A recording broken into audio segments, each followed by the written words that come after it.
के अशोकजी दराडे, प्रशांत होनराव, विशाल मिरकिल आणि विनोद दराडे आपण आखाड्यावरती जायचंय।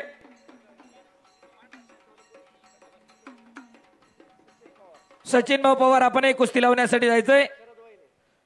शरद भाऊ वहिले आपणही जायचंय। नाथाजी दायकर आपणही जायचंय।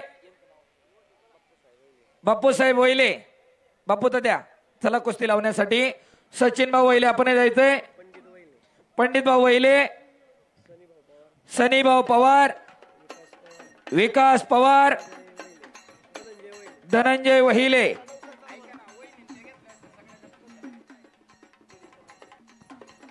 हो आणि सलामी झडते, हो तिकडून एक घ्या। आसवले सर जाओ वरती, हा लावलाय ना, हा ओके। हर्षवर्धन सदगीर महाराष्ट्र केसरी विरुद्ध पृथ्वीराज पटेल महाराष्ट्र केसरी। दोन महाराष्ट्र केसरी समोरासमोर ठाकतात। वाघ सिंहाची लढत लागणार। या दोन पैलवानांचं वैशिष्ट्य म्हणजे आम्ही फक्त महाराष्ट्रातल्या पैलवानांबरोबर कुस्ती करणार, हे त्यांची पहिली अट आहे। जरा टाळ्या करा त्या दोन्ही पैलवानांसाठी। टाळ्या वाजवा। कुठून तरी सोनू मोनू आणून पाडायचा हा प्रकार या दोघांकडे नाही। पडू नाही तर पडो, खाट आणि काटा लढणारी ही दोन्ही पोरा। हर्षवर्धन सदगीर अकोले तालुक्यामधलं कोंबाळे नावाचं गाव आहे, अहिल्यानगर जिल्ह्यामध्ये।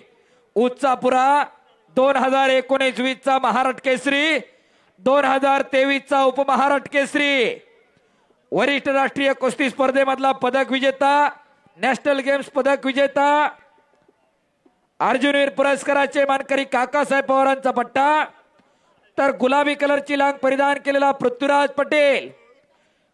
उंचीनं कमी, भारतीय सेना दलामध्ये सर्व्हिसला, 2022 सालचा महाराष्ट्र केसरी आहे। जागतिक स्पर्धेमध्ये भारताचं प्रतिनिधित्व करणारा पैलवान। सुरुवातीच्या काळामध्ये शाहू कुस्ती केंद्र जालिंदराबा मुंडेंच्या मार्गदर्शनाखाली तयार झालेला अशी कुस्ती लागली आणि पंच म्हणून पैलवान सचिन वहिले आणि महाराष्ट्र चॅम्पियन खेड केसरी पैलवान अरुण खेंगले आणि साइड पंच म्हणून निलेश शेठ आणि रमेश शेठ। हा ठेवा लक्ष आता बाहेर। आमदार महेश दानगेंच्या वाढदिवसानिमित्त घेण्यात आलेलं आमदार केसरी कुस्ती मैदान धोबी लावण्याचा प्रयत्न होता। हर्षवर्धन सदगिरी पैलवान कब्जा